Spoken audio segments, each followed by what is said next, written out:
I'm Diane from Rock Media, and I'm down here at the Iron Road in Pershore, and I'm joined by Hollowstar. So hi guys, nice to meet you. Hello. So 4 gigs into the tour. How's it been going on the road? It's been fun. It's been good. The response has been brilliant, which is that's the most important thing for us. Is just making sure that there's people in the room and that the people are there are enjoying it. So it's no, it's a good start. We just got to close it off in the same way now. So you played down this way before? You played the Iron Road before? I think it's the second time. Yeah, this is the second time in this one, isn't it? Yeah, we played the old Iron Road. The old one a few times. No, Motley's one of the good guys, so he's yeah. When you find good promoters and good people in the business, stick with them because not everybody is. So it's so true. Yeah. Right, and a couple of sold-out shows as well. Surprisingly, expecting that. I think we're still getting over it. It's very overwhelming that people are turning up, paying money, and we're selling out shows on our very first headline tour. I don't think any of us expected it, so it's a nice feeling. It's really good. And you've got some great support bands with you. Phenomenal You're all friends for life now. Joe's been saying last few sort of gigs we've done, you can literally flip the lineup upside down, and it would make no difference. We're blessed to have the calibre of bands we've got with us. So we can't thank them enough. Yeah, last time I saw you was in the Slate Rooms with the Mayor's Fest. Oh yeah. I saw you. Good on Doddy. Yeah, that was a good night. That was a good night. I enjoyed that. Yeah, not so long ago, was it? No, only 7 months. Another upstairs venue. It's a big blur at the moment. Gig. So you got together in 2015? And this is your first headline tour? Yeah, first headline tour. Can't believe it. So you've been too busy supporting the likes of Dan Reed. It's been a never-ending run of gigs, but it's everything with us is about doing things at the right speed. So not rushing it, because if you rush things, you get things wrong, and taking the opportunities when you get them. Taking the right ones as well. Yeah, we've been blessed over the past 12 months leading up to this, I suppose, where we've been offered a couple of the right shows, we've been offered a couple of the right runs of tours where it's allowed us to go out on the road and do that and sort of just keep growing our fan base.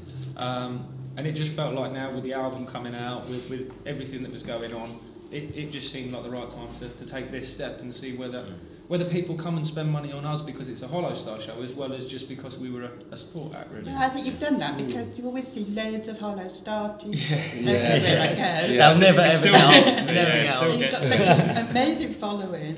The fans are incredible. So the fans are incredible. I think to be honest, we always say like Hollowstar is not us four. No. Like, we're just the 4 that are stood on stage. But Hollowstar to us is it's everybody who's ever bought a ticket, anybody who's ever bought a CD, if you wear a t-shirt, even if you hit play and earn a tenth of a penny on Spotify, you're a part of Hollowstar. It's about getting that out there. So it's good to have that community, I think. So the new album is fantastic. Thank you very much. Thank you. You're going to play most of that tonight? Or All of it. Yeah. Really? Every single track, plus more. Plus all of it the golden oldies, the fan favourites. So they're only old And I don't mean songs. Tom this time. We're dropping a few old songs in there as well. Some that you can never miss. There's also some you always play. Some that I think there's a particular song that I think we'd get hung if we didn't play the shows. And there even is a cheeky little cover in there tonight as well. So it's a nice mix. So that's the first full album after the EP from last year, Something Matter, which was also really Thank you. So do you find it easy to get write new material? Sometimes. Sometimes it kind of writes yourself occasionally, but other times we've been working on a particular song for weeks and weeks, months and months. I mean, even some of the songs will have a particular riff that we know we want, or a particular chorus. But we end up writing about 3 or 4 songs off the back of this that we can't get to fit with this. But it's a bit varied. Really. So you all combine, you all get together. Everything is us 4 together. It's easier to say what's not going to go on the album than what is going to go on the album. In a way, like ideas and stuff. But you know that once it's all together, you sort of feel that works, and that's what it's all about, really. If we like it, hopefully other people like it. That's what you got to hope for. That's what you got to hope for. So you all got together in Cambridgeshire. Yeah. So you two are brothers, can't you? Yeah. We are, yeah. Yeah, but how did you all meet then? You all like mates before? Well, me, Jack and Phil were in a band when we were kids, so me and Phil started learning guitar together about 10 years old.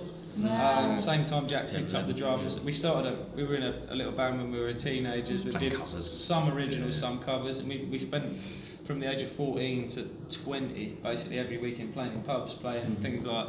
And making music that we now cringe to. Yeah, basically, yeah. I wasn't part of that. No, yeah, Tom got away with that. Yeah, neither was I. When we started this, Phil and Tom worked together, and Phil and Tom have been saying probably for about 3 years before we started Hollowstar, we need to get together, we need to start jamming. I've got a brother that plays. Me and Jack came back from travelling, and we'd come back from travelling with this whole idea of let's give this one last go, and we'll only ever make music, I think, if it was us three. And so the first call we made was to Phil, are you interested in this? And as soon as we phoned Phil, he said, yeah, but I know who's the fourth. And straight away we brought Tom into a practice, and it just gelled. Because Tom brang a slightly heavier angle, maybe a slightly more drop down, beefier, sort of riff-based sort of angle to what we were doing, and it created what people now know as the Hollowstar sound, blending the two together. So it's... You have got that distinctive sound now. Rock and roll with a smile on its face. Yeah. So who were your influences when you were doing your covers bands and that? Who did you play all the time? I mean, I'm sure it's probably different for all four of us. Yeah. You're into different ones. Yeah, I mean, well, for me, obviously, there's the Who and Led Zeppelin were a big part. All the standards. Yeah, John Bonham, Keith Moon. That's the whole reason I decided to learn the drums. But yeah, all sorts of bands. AC/DC, Black Sabbath, Thunder. Thunder were my main reason. 11 years old, influence. stood on Scarborough Beach Festival, and Thunder were headlining. And Danny Bowes split the crowd in two. And he had half of them humming the bass line and half of them singing the words to dance to the music. And the band just stood there quiet, smiling.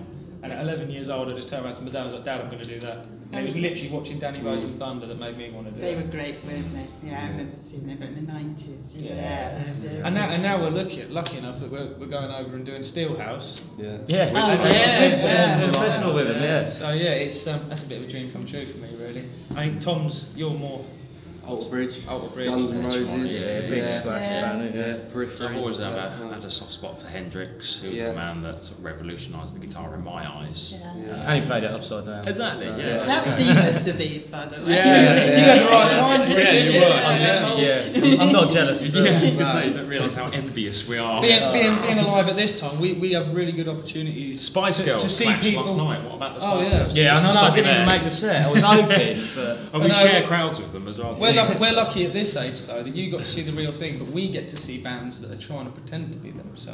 They're doing alright, though. Fair play to them. They're doing alright. They just stop dying. I mean, like Queen, Led Zeppelin, The Who, probably the three top bands I'd ever watch, but never going to happen. Never going to happen. No Freddie, no John, no It was a King. bit more raw in those days, a bit more basic, and it was just more like, you went out and saw them and they stunned you, and that's all the hype then. Yeah.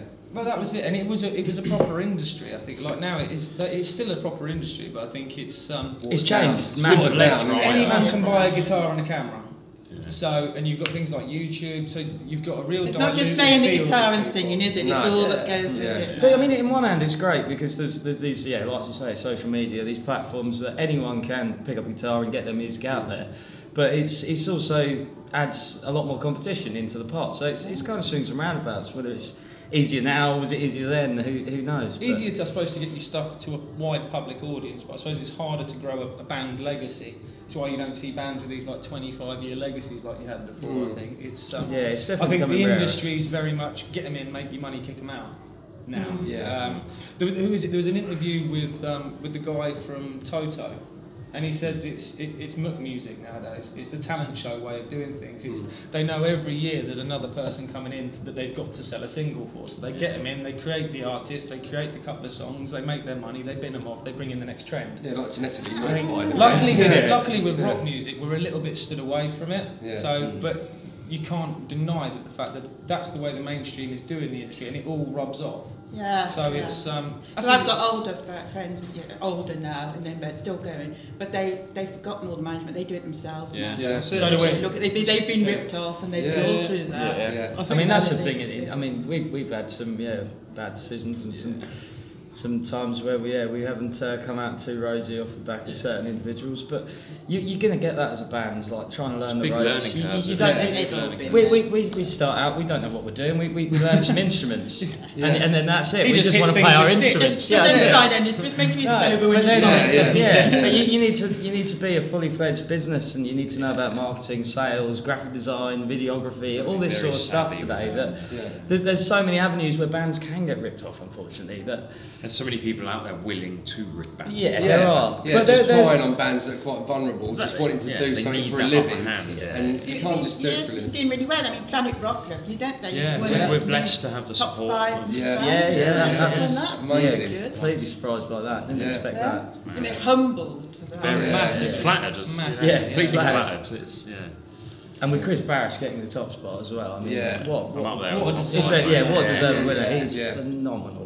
He's a workhorse as well. The closest he's thing such you'll a ever lovely see guy. to Gary Such a lovely Moore since guy. Gary Moore's left, in my opinion. He's got that Gary Moore kind of vibe to his guitar player.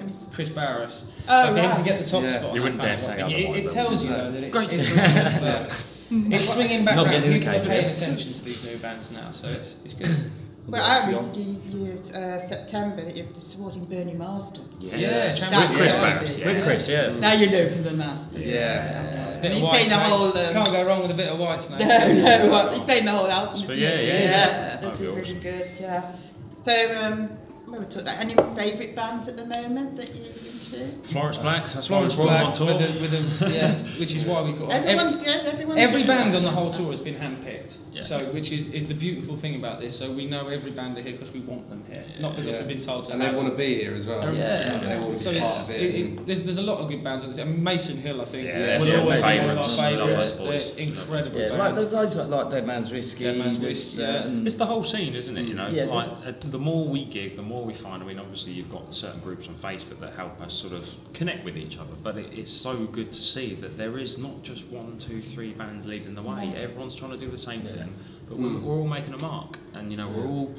It's this new wave of. Yeah, exactly. You know, it's just for us. It's just the fact that the scene's still very much alive. It's got me back into doing this because I'd given up.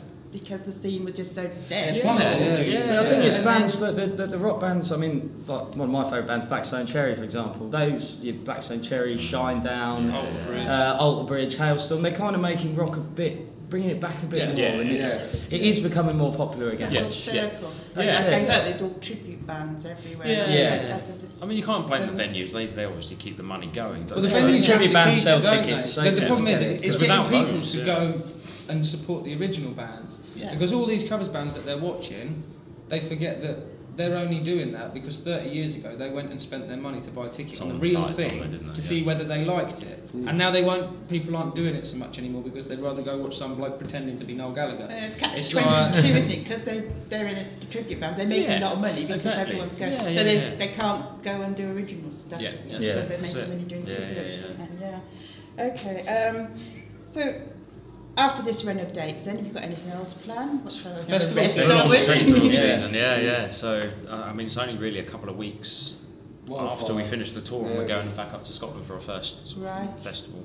Well, Saturday, Saturday we're on next Saturday. Yeah, which is there's a guy around our area. He was a professional indoor skater, and unfortunately he lost his life a while back, probably about 3 years ago. And one of the guys, this guy called Luke Irons, has set up basically this skate music festival in his honour. So we finished this on Wednesday night, and then Saturday we're over there and supporting things like that. Because we like to make sure that we're still doing gigs because we want to, as well. Because it's still making sure that you're not just.